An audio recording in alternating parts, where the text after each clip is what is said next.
volunteers prepare to race onto the field. Everything is riding on this football game. So there's a special intensity, a special urgency. Here come the volunteers. Wherever you listen throughout the world, it's football time in Tennessee. Welcome to the Talkin' Balls Network. My name is Boogie Bentley, and today we're going to talk about the looming NCAA investigation. Danny White, the athletic director for the University of Tennessee, during a press conference yesterday, was asked about the investigation. So we'll take a look at his comments, kind of go through that. But it's one of the number one things that I'm asked on this channel in the comments section. It seems like every day somebody wants to know what is going on with the NCAA investigation. When are we going to get a resolution? So we'll take a look at that. But as always, guys, please go ahead and smash that like button just below the video. Just press that thumbs up. I would appreciate it. Also, if you're new here, welcome. Welcome to the Talkin' Balls Network. This is ran by 3 Tennessee fans. We're not experts, insiders. We just pull information from different sources. Come hang out with you guys and talk a little football, a little baseball, a little basketball. Speaking of, click that bell. Make sure you get notified when we go live, when we drop new content. The Indy Kid is going to be breaking down the baseball super regionals that take place this weekend against LSU. He's done a lot of research. He's gone into hitting, pitching, coaching. He's going to bring that all to you later today, so make sure you tune in for that. But let's get into it. Let's talk about it. Here we go. Tennessee Athletic Director Danny White provides update on investigation into alleged NCAA violations. Excuse me. Let's go through this. It says back in January, Tennessee fired head football coach Jeremy Pruitt due to the alleged NCAA. Wait, look.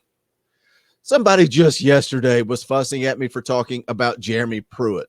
It is what it is, guys. We're going to talk about Jeremy Pruitt because he was the head football coach at the University of Tennessee last year. So when we're talking about making progress and making changes and what this team needs to do, unfortunately, Jeremy Pruitt's going to come up. It is what it is.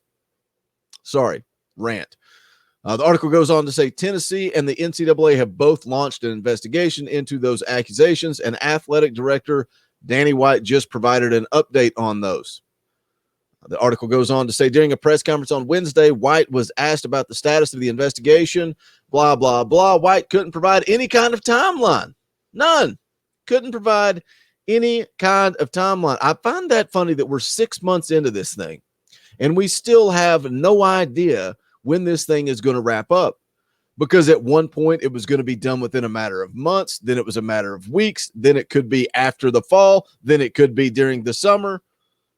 I know at one point Donde Plowman said that it should be wrapped up before the start of the football season, but we're 6 months into this thing. We still have no idea. Danny White did go on to say progress was being made gradually. Also noted that the athletic department is fully cooperating with the NCAA. The quote here says, we're working through that right now, working really closely still with our outside counsel and the NCAA staff, having ongoing conversations with the NCAA staff. I think it's been very smart, and this decision was made before I arrived here. But we're certainly continuing to carry on with, again, I think it's very smart to include the NCAA every step of the way. The goal is to show how serious that we take this. I think that's one key thing here when we look at what's the punishment going to be. I think you're definitely looking at a postseason ban. Some people think it's the end of the program, Boogie. It's over. We're never going back to the postseason again. Some people think a more realistic would be a 2-year bowl ban. I think maybe they come away with only a 1-year bowl ban. And the article goes on here to talk about, want to come out of this as an example of how the NCAA issues should be solved in the future. Going to operate with the highest level of integrity, hold ourselves accountable for the issues. I'm not trying to give you a non-answer, but we're kind of in the same place. Are we closer than we were a month ago? Yes, but I can't put a timeline on it because I just don't know. These things are fluid. Each interview could yield different information. And that's the thing. They're going through these interviews. And just to go back and touch on what I said, the reason why I see it as a 1-year bowl ban is because Tennessee is cooperating. Tennessee is self-reporting.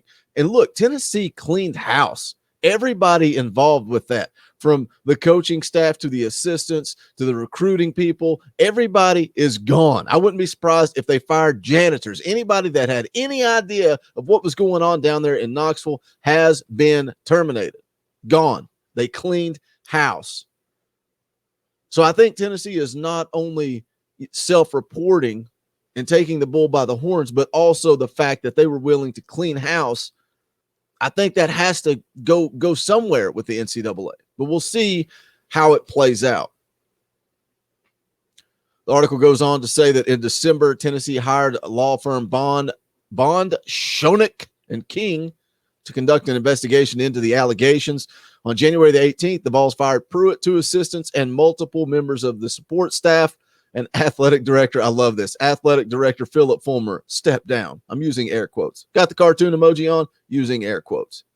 Stepped down from his role with the university. Wonder what is going to come of that with Phil. I guess he just rides off into the sunset. Says that's when White was brought in from UCF to be the school's new athletic director, and the first order of business was finding the Vols' next football coach. White ultimately landed on his head football coach at UCF, Josh Heupel, who is now trying to rebuild the Volunteers in the midst of some murky waters. And that's what this is. This is murky waters. People that are upset that Josh Heupel was the hire that Danny White made. We have to realize the situation we are in.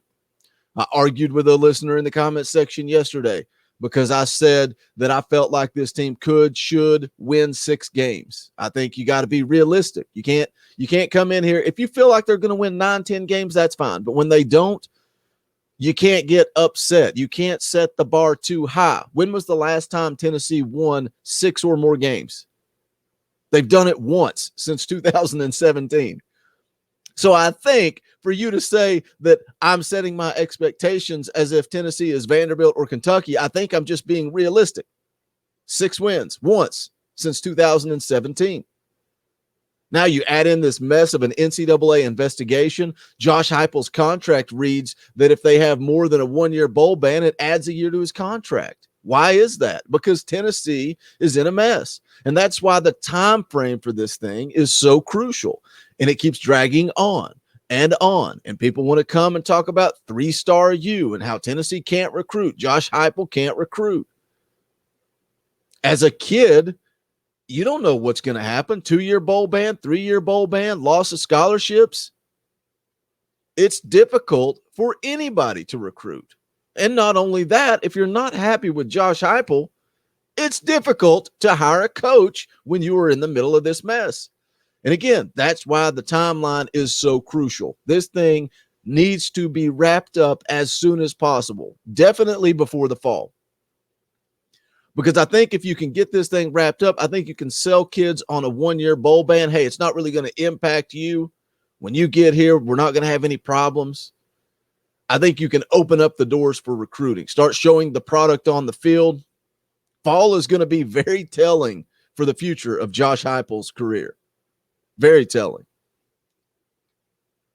Going back to the attorneys that were involved, Brent Hubbs, VolQuest.com, posted some numbers in the war room, which is something he posts on there on the message boards every week. I try not to give too much information from the war room because it is something just for VolQuest members. It is a pay site, but these are public numbers, so I am going to provide them. The law firm has been paid. This is by month. What Tennessee is paying this outside law firm to do this investigation. November, they paid almost $13,000. December, almost $94,000. January, $189,000. February, $92,000. March, $109,000. April, $91,000. The total money spent between November and April, now that's not including last month or this month, $588,662.15 being spent on cornbread's stupidity. But here we are, guys. Here we are.